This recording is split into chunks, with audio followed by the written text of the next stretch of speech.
Welcome to progress coaching institute. Progress coaching institute में आपका स्वागत है। आइए शुरू करते हैं हम क्लास 10th की साइंस का chapter the human I and the colourful world. तो प्रीवियस लेक्चर में हम लोग जहाँ तक किए थे उसी के आगे हम लोग करते हैं। तो प्रीवियस लेक्चर में हम इस क्वेश्चन के ऊपर कर लिए थे। क्वेश्चन को हम लोग शार्ट्स में कवर करेंगे, सेपरेट लेक्चर में शार्ट्स में। तो इसके नीचे हम लोग पढ़ते हैं, थिंक इट ओवर, इस पर विचार कीजिए। जो कुछ नीचे दिया इस पर विचार करना है, सोचना है। You talk of wondrous things you see, you say the sun shine bright, you feel him warm, but how can he or make it day or night. यह सी सिब्बर ने लिखा है। आप wondrous things you see, you talk to wondrous things you see, आप उस wondrous things के बारे में बात करते हैं जो आप देखते हैं। आप देखते हैं कि सन शाइन्स ब्राइट, सन ब्राइट चमकता है। आई फील हिम वार, हम उसको गर्म महसूस करते हैं। But now can he or make, but now can he, but how can he, लेकिन कैसे वह, or make it day or night, दिन और रात कैसे बनाता है। अब आइए आगे देखते हैं।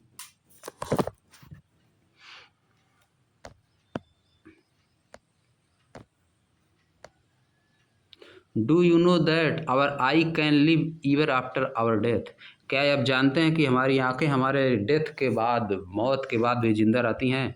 By donating our eyes after we die we can light the life of a blind person, हम अपनी आँखों को डोनेट करके, दान में देकर, जब हमारी डेथ हो जाती है तब हम अपनी आँखों को दान में देकर किसी भी अंधे पर्सन के, व्यक्ति के जीवन में लाइट ला सकते हैं, यानी उसको आँख का जीवन दान दे सकते हैं।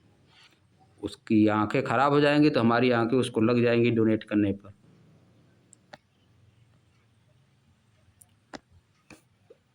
About 35 million people in the developing world, developing world में, विकासशील संसार में 35 मिलियन पीपल आर ब्लाइंड, अंधे हैं। And most of them can be cured, और उनमें से ज़्यादातर लोगों का इलाज किया जा सकता है। About 4.5 million people with corneal blindness, उनमें से 4.5 मिलियन पीपल को केवल कार्नियल ब्लाइंडनेस है, कार्निया की वजह से ब्लाइंडनेस उनको है। Can be cured through a corneal transplantation of donated eye, जो दान में आंखें की गई है उनका कार्निया निकाल कर उनको अगर दूसरे की आंख में ट्रांसप्लांट कर दिया जाए, जिसकी आंख से दिखाई नहीं देता है, जिसको कार्नियल ब्लाइंडनेस है, तो उसकी आंख ठीक हो जाएगी। आउट ऑफ दिस 4.5 मिलियन, इसमें से, इस 4.5 मिलियन में से 60% आर चिल्ड्रेन, 60% बच्चे हैं बिलो द एज ऑफ 12, जिसकी एज 12 वर्ष से कम है। So if we have got the gift of vision, यदि हमको विजन का गिफ्ट मिल चुका है, why not pass it on to somebody, तो हम इसको क्यों दूसरे को न दें। Who does not have it, जो जिसके पास या नहीं है। What do we have to keep in mind, हमको दिमाग में क्या रखना चाहिए। When eye have to be noted, जब आंखें दान में दी जाती है तो हमको क्या ध्यान में, क्या चीज़ें ध्यान में रखना चाहिए, नीचे बता रहा है। Eye donor can belong to any group और सेक्स, आँख को दान करने वाला व्यक्ति किसी भी ग्रुप या सेक्स का हो सकता है। पीपुल हु यूज स्पेक्टिकल, जो चश्मे यूज करते हैं, आर दोज ऑपरेटेड फॉर कैटरेक्टेड, या तो जिनके पास सर्जरी हो चुकी है, कैटरेक्ट सर्जरी हो चुकी है जिनकी, कैन स्टिल डोनेट द आई, वे भी आँखों को दान कर सकते हैं। आँखों की सर्जरी होती है, cataract surgery. People who are diabetic, जो डायबिटिक है, हाइपरटेंशन है, अस्थमा पेशेंट है, and those without communicable disease, जिनको कम्युनिकेटिव डिजीज नहीं है, कैन आल्सो डोनेट आई, वो भी आंखों का दान कर सकते हैं।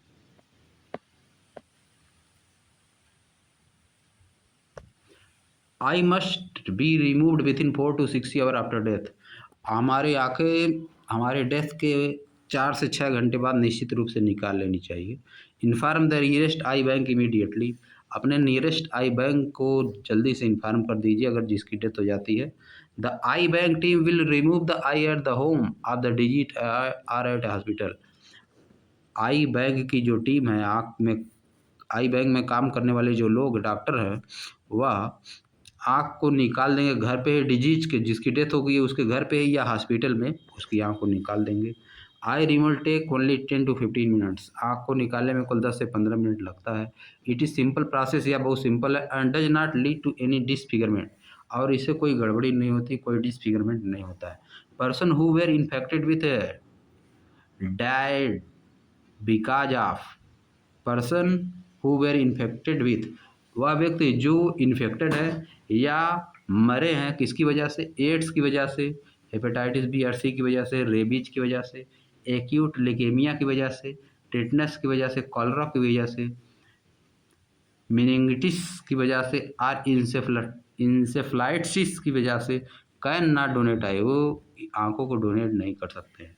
And I bank collects, I bank जो है आंखों को कलेक्ट करता है, इवेल्यूएट की जांच करता है, एंड डिस्ट्रीब्यूट करता है, वितरित करता है द डोनेटेड आई, जो आंख में दान की गई है। All eye donated are evaluated using strict medical standard. जो आंखें डोनेट की गई है उनको उनकी जांच की जाती है बहुत ही स्ट्रिक्ट मेडिकल स्टैंडर्ड के द्वारा। Those donated eye found unsuitable, those donated eye found unsuitable for the transplantation, जो आंखें अनसुटेबल होती हैं ट्रांसप्लांटेशन के लिए, are use for valuable research, उनको रिसर्च के लिए भेज दिया जाता है और मेडिकल एजुकेशन के लिए भेज दिया जाता है। The identities of both the donor and the recipient remain confidential. जो डोनर होता है, जो दान देता है आंखों को, और रिसिपिएंट और जिसको आंखें लगती है, दोनों का इंफॉर्मेशन जो है कॉन्फिडेंशियल रखा जाता है, छुपा के रखा जाता है, किसी को बताया नहीं जाता है। One pair of eye gives vision up to 4 corneal blind people. एक जोड़ी आँख यानी एक व्यक्ति की आँख 4 व्यक्तियों को जिनको कि कार्नियल ब्लाइंडनेस हो चुका है उनको दे सकता है, विजन दे सकता है।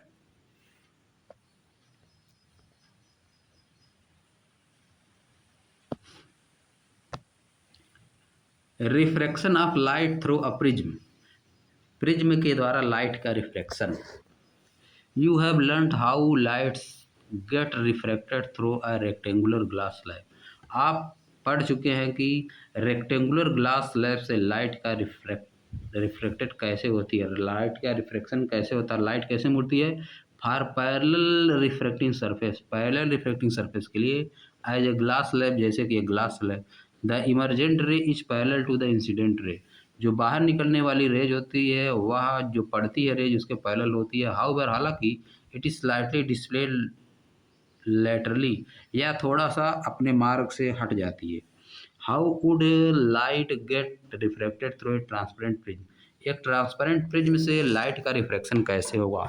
Consider a triangular glass prism, एक ट्रायंगुलर ग्लास प्रिज्म को कंसीडर कीजिए। इट हैज़ 2 ट्रायंगुलर बेसेज, इसके पास 2 ट्रायंगुलर बेस होते हैं, एंड 3 रेक्टेंगुलर लैटरल सरफेस, और 3 रेक्टेंगुलर सरफेस होते हैं। These surfaces are incline to each other, ये सरफेस एक दूसरे से लगे हुए होते हैं। The angle between its 2 lateral faces is called the angle of the prism, इसके 2 लैटरल फेसों के बीच में जो एंगल होता है उसको एंगल ऑफ प्रिज्म कहते हैं।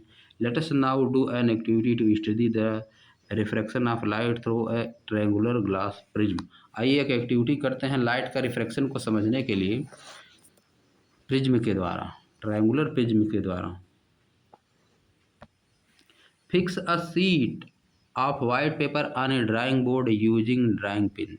फिक्स करिए, एक सीट फिक्स करिए, यानी पेपर फिक्स करिए, वाइट पेपर का एक सीट फिक्स करिए ड्राइंग बोर्ड पे ड्राइंग पिन का यूज करके। Place a glass prism on it, इस पे एक ग्लास का प्रिज्म रखिए। सच ए वे, ऐसे रखिए कि that it is rest on it's triangular bases, कि यह रेस्ट की कंडीशन में रुका रहे, यानी इसका ट्रायंगुलर बेस पर अपने रुका रहे prism. Trace the outline of the prism using a pencil, pencil का आउटलाइन ट्रेस करिए, प्रिज्म का आउटलाइन ट्रेस करिए, खींचिए पेंसिल का यूज करके।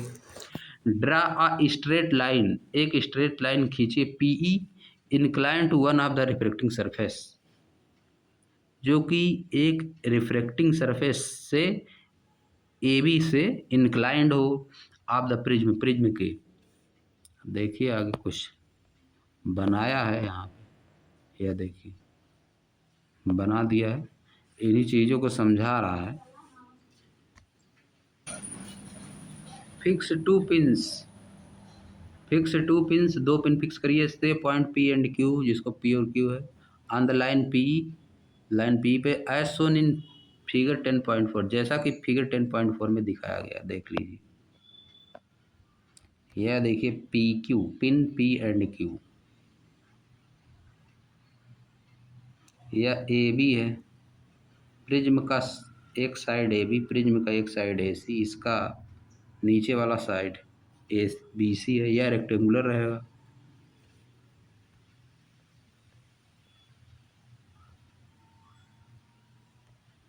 Look for the image of the pins, pins की इमेज को देखिए, fixed at P and Q, जो कि फिक्स की गई हैं पी और क्यू पे, through the other faces A C, A C face पर, ए सी वाले फेस पर,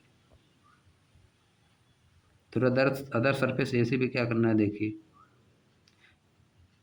फिक्स टू मोर पिंस, दो और पिन फिक्स कीजिए एट पॉइंट आर और एस, आर और एस पर, such that the pin R and S are the image of the pin P and Q, ऐसे कि पिन आर और एस पिन पी और क्यू का इमेज हो, lie on the same straight line, जो कि सेम स्ट्रेट लाइन में पड़ती हो। Remove the pins at the glass prism, remove कर दीजिए पिंस को ग्लास प्रिज्म से। The line P E meets the boundary of the prism at point E, line P meets the boundary, boundary पे मिलती है ऑफ द प्रिज्म, प्रिज्म के at point E, E पर, यह देखिए लाइन पी बाउंड्री पे मिल रही प्रिज्म के।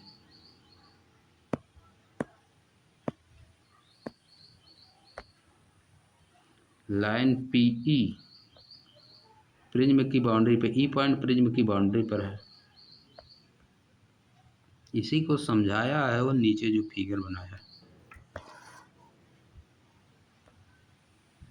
सिमिलरली इसी तरह से join and produce point R and S, point R और एस प्रोड्यूस करिए, let these lines meet the boundary of the prism E and F, या ई और एफ मिलती है respectively, join E and F, E और F को join करिए, यह देखिए यहाँ पर ई और एफ को ज्वाइन कर देना है। Draw perpendicular to the refractive surface A B and A C of the prism at the point E F F reflectively, E और एफ पर आप क्या करेंगे, परपेंडिकुलर खींचेंगे, नॉर्मल खींचेंगे, ई और एफ पॉइंट पे देखिए नॉर्मल खींचा गया है।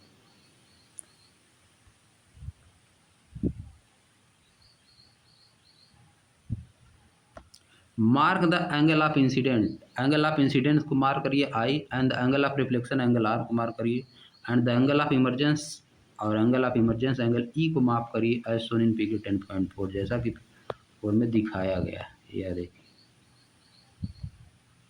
एंगल ऑफ इंसिडेंस, यहाँ पे नॉर्मल है, रेस पड़ रही है, पड़ने के बाद नॉर्मल है, ये नॉर्मल की तरफ झुक गई, जैसा कि रिफ्रैक्शन में होता है, रिफ्रैक्शन ऑफ लाइट। अगर रेज रेयर मीडियम से डेंसर मीडियम की तरफ जाती है तो झुक जाती है, उसके बाद लाइट बाहर निकली, इसके बाद परपेंडिकुलर जो है यानी नॉर्मल से दूर भाग गई, क्योंकि डेंसर मीडियम से रेयर मीडियम में जा रही।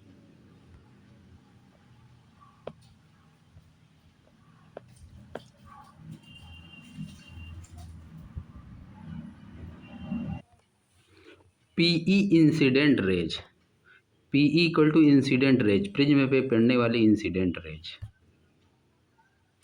ई एफ रिफ्रैक्टेड रेज, प्रिज्म से रिफ्रैक्ट हो रही है। एफ एस इमरजेंट रेज है, एफ एस क्या है, बाहर निकलने वाली रेज है। Angle A angle of prism है, angle I angle of incidence है, angle R angle of refraction है, एंगल आर यहाँ पे है, एंगल आर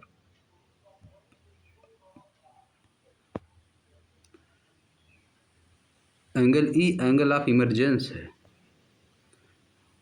और एंगल डी जो है एंगल ऑफ डेविएशन है। यहाँ पे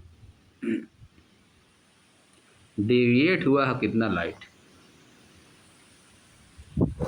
refraction of light through a triangular glass prism, light का रिफ्लेक्शन एक ट्रायंगुलर ग्लास प्रिज्म के द्वारा हुआ है।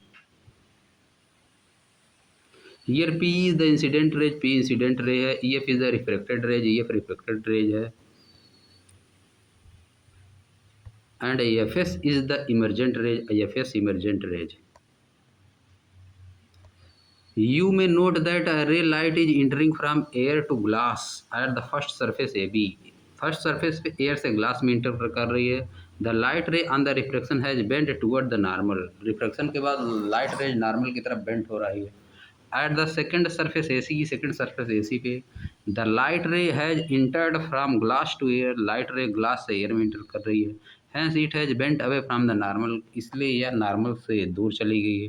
Compare the angle of incidence and the angle of refraction at each refracting surface of the prism, angle of incidence और angle of reflection को compare करिए each reflecting surface पर। Is this similar to the kind of bending that occur in the glass shape, क्या यह उसी तरह का है बेंडिंग मुड़ना जैसा कि ग्लास शेप में हुआ था। द पेक्यूलियर शेप यानी विशिष्ट shape of prism make the emergent ray bend at an angle of the direction of the incident ray. Peculiar shape of the prism, prism का peculiar shape make the emergent ray bend, यह emergent ray को इस तरह से मोड़ता है at an angle of the direction, इस angle की डायरेक्शन में मोड़ता है of the incident ray, incident ray की डायरेक्शन में मोड़ता है। This angle is called the angle of deviation, इसी एंगल को एंगल ऑफ डेविएशन कहते हैं। In this case angle D is the angle of deviation. Mark the angle of deviation in the above activity and measure it, angle of deviation को मापिए above activity में, यही है angle of deviation.